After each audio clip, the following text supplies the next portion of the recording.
तो दोस्तों, सबसे बड़ी खबर अभी भारत से निकल के आ रही है, वो ये है कि भारतीय वैज्ञानिकों ने एक ऐसा कमाल करके दिखाया है जो दुनिया के किसी भी देश ने अभी तक नहीं किया है। हालांकि बहुत से देश इस समय इस टेक्नोलॉजी को सक्सेसफुली बनाने की कोशिश कर रहे हैं, बहुत से देश इस टेक्नोलॉजी को अपने लेवल पे टेस्ट भी कर चुके हैं, लेकिन भारत के वैज्ञानिकों ने इस टेक्नोलॉजी का सबसे शक्तिशाली रूप बना के तैयार किया है।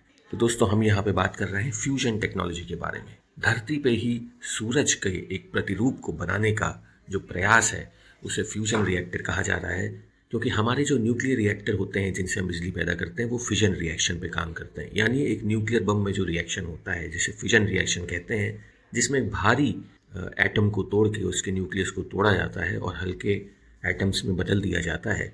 ये प्रक्रिया होने पे बहुत सी एनर्जी रिलीज होती है और वही न्यूक्लियर एनर्जी होती है।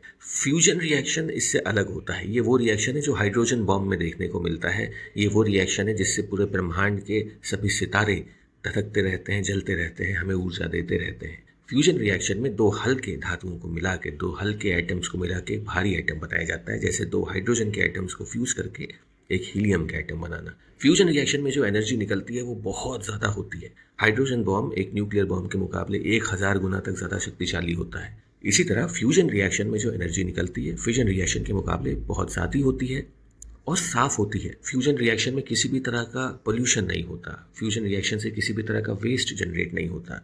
फिजन रिएक्शन जो हमारे अभी के न्यूक्लियर रिएक्टर्स हैं, उससे बहुत ज़्यादा रेडियो एक्टिव वेस्ट जनरेट होता है। वो रेडियो एक्टिव वेस्ट कई कई सैकड़ों सालों तक, हज़ारों सालों तक वैसे ही धरती पे पड़ा रहेगा और उसे डिस्पोज करना अपने आप में बहुत बड़ी सरदर्दी होती है। इससे ज़मीन पोल्यूटेड होती है, पानी पोल्यूटेड होता है, आसपास की हवा पोल्यूटेड होती है। लेकिन फ्यूजन रिएक्शन अनलिमिटेड एनर्जी हमें दे सकता है, अनलिमिटेड एंड क्लीन एनर्जी हमें दे सकता है अगर हम उसे बनाने में कामयाब हुए। सबसे बड़ी दिक्कत फ्यूजन रिएक्शन में ये होती है कि ये इतना ज़्यादा गर्म होता है कि इसे कंट्रोल कर पाना और इसे स्टोर कर पाना ये बहुत ही ज़्यादा मुश्किल होता है।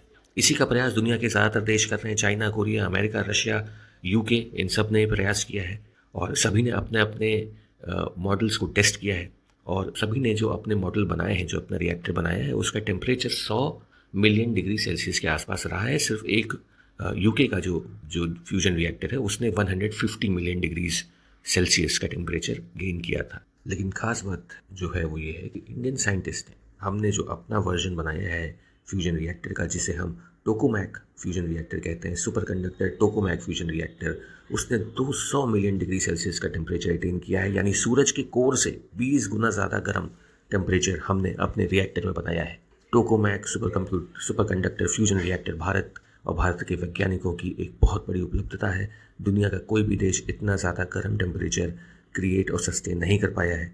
मैग्नेटिक फील्ड का प्रयोग करके इसके अंदर जो प्लाज्मा है, जो गर्म गैस है, जो उतनी ज़्यादा तापमान पर रखी गई गैस है, उसे मैग्नेटिक फील्ड के द्वारा कंट्रोल किया गया है। डोनट शेप में एक रिएक्टर है और इसे टोकामेक रिएक्टर कहा जाता है। भारत के वैज्ञानिकों ने जो सफलता हासिल की है वो बहुत बड़ी सफलता है। हम सबको इस पर गर्व महसूस करना चाहिए, बहुत बड़े सम्मान की बात है और आगे हमें इसी पे लगातार काम करते रहना है, क्योंकि ह्यूमन जैसे जैसे हम लोग तरक्की कर रहे हैं, हमारी सिविलाइजेशन तरक्की कर रही है, हमारी जनसंख्या बढ़ रही है, वैसे वैसे ह्यूमैनिटी की एनर्जी रिक्वायरमेंट बढ़ रही है। हमें जो एनर्जी की नीड है, जो रिक्वायरमेंट है, वो बहुत ज़्यादा है और उसे प्रोड्यूस कर पाना बहुत ही मुश्किल है, बहुत एक्सपेंसिव है।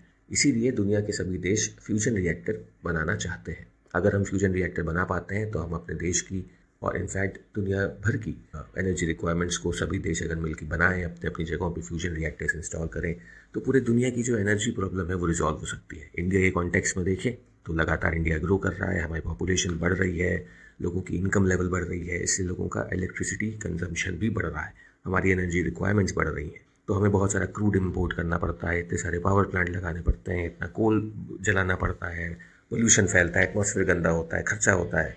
लेकिन अगर हम अपना फ्यूजन रिएक्टर बना लेते हैं तो हम अपनी सारी एनर्जी रिक्वायरमेंट्स को पूरा कर सकते हैं बिना कोई पोल्यूशन फैलाए। तो ये बहुत बड़ा अचीवमेंट होगा इंसानियत को आगे बढ़ने के लिए। ह्यूमैनिटी का फ्यूचर डिपेंड करता है कि हम कितनी ज़्यादा एनर्जी, क्लीन एनर्जी बना पाते हैं, यूज़ कर पाते हैं, क्योंकि जितनी ज़्यादा एनर्जी हमारे पास अवेलेबल होगी उतनी ज़्यादा तेज़ी से हमारी सिविलाइजेशन ग्रो करेगी। तो एक बेहतरीन अचीवमेंट है इंडियन साइंटिस्ट का। Superconductor tokamak fusion reactor is a great achievement. I wish our scientific community the very best of luck.